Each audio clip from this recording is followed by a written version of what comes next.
So today let us continue with lesson 5, separation of substances.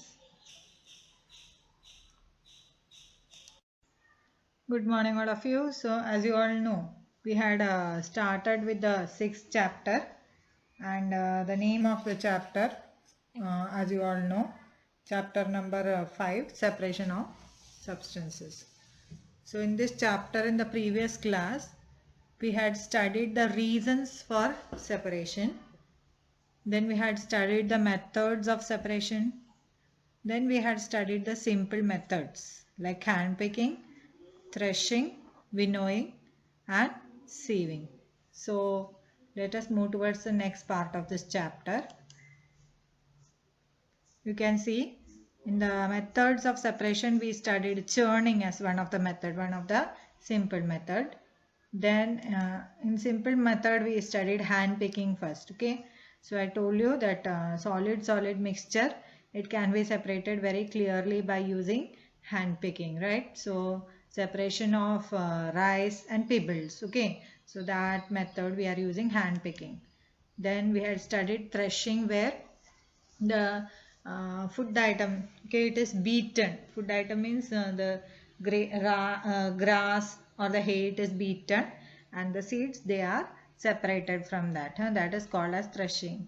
Then winnowing, okay, in which a woman stands at a height, and you can see the thin waste, they are removed, waste which are not so heavy, they fly in the air and they can be easily removed from that.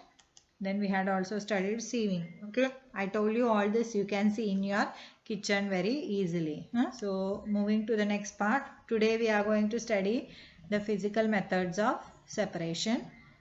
These are not the only physical methods of separation, there are others also, but among that today we'll be studying sedimentation, decantation and filtration. So what we are studying? Sedimentation, decantation and filtration. So let us see what they are. So what is sedimentation? Sedimentation is a process in which the heavier component settles after water is added.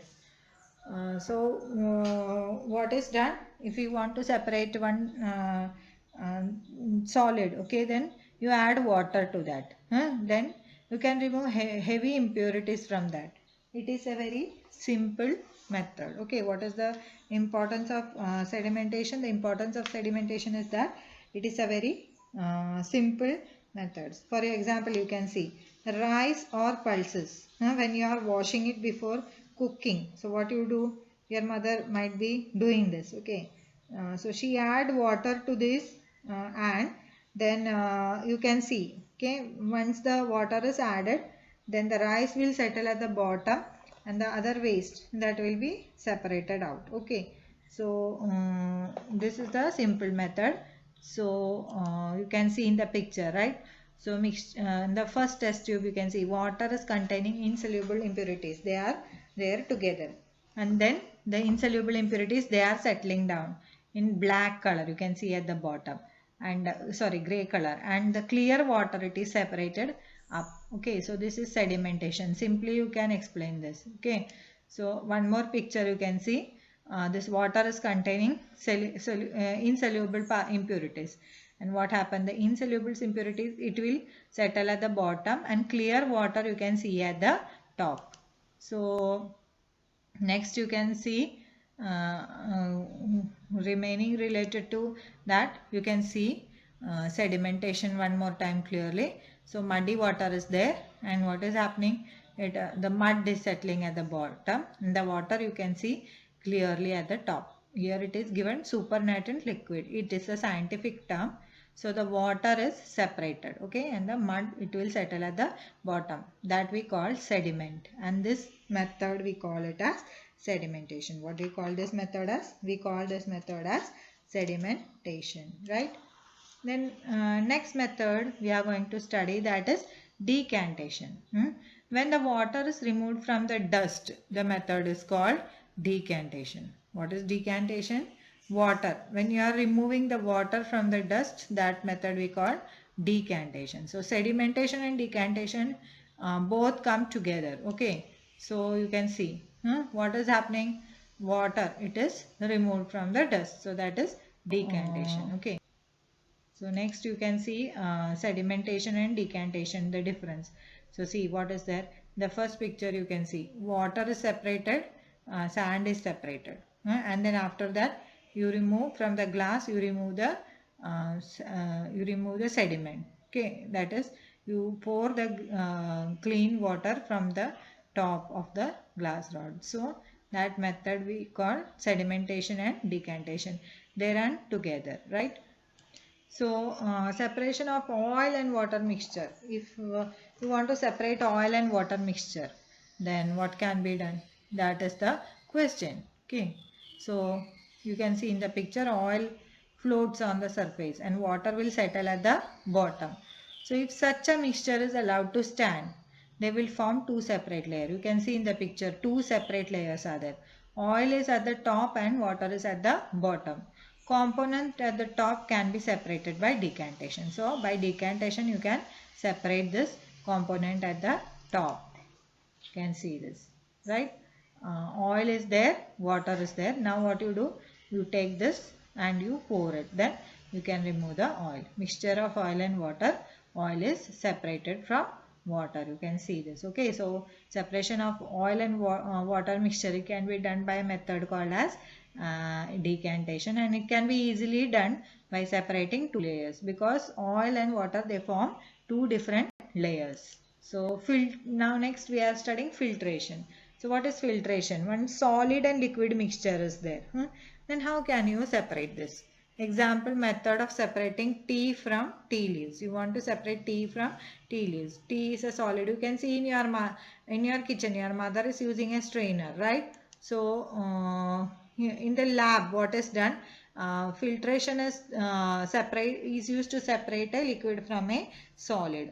So what is done? You can see the mixture of solid and liquid, it is poured through a funnel.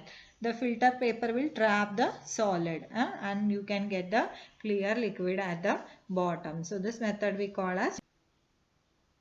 Next, there is one small activity. You don't need to do this activity. Okay, I will show you this activity. You have to collect muddy water from a pond or a river. Let it stand for some time. Soil will settle at the bottom. Now if you filter it, okay. Now ordinary filter cannot remove it. So if you filter it through a cloth, what can you observe? You can observe that all the mud is removed very easily. So next you can in the lab, okay, while filtering we use the filter paper. Now what is this filter paper? It's a paper. It has very fine pores. Okay, it is folded in the form of a cone and fixed to a funnel. You can see in the first picture. In the first picture, what is, so you can see how the filter paper is being folded here. In the first, you can see the filter paper is round. Then you are folding it from the middle. Then you are making a cone, and the cone is flattened, and then it is placed in a funnel while using it in a lab for filtration. You can see. So sedimentation, and this is the difference between sedimentation, decantation and filtration. So what is sedimentation? The process in which insoluble impurities, they settle at the bottom of the liquid and they form a sediment. Okay. Then what is decantation? Decantation is the process of gently pouring clear liquid into another beaker without disturbing the sediments. And what is filtration? The process by which very fine insoluble solids can be separated from a liquid solid mixture by passing it through a suitable porous material like a filter paper. The liquid obtained after filtration is called as a filtrate. Example, tea is filtered using a strainer. So, with this I am going to end today's class. Hope all of you understood, okay, all the things, and then further I will show you in the further coming class. Okay, thank you all of you waiting for the online class.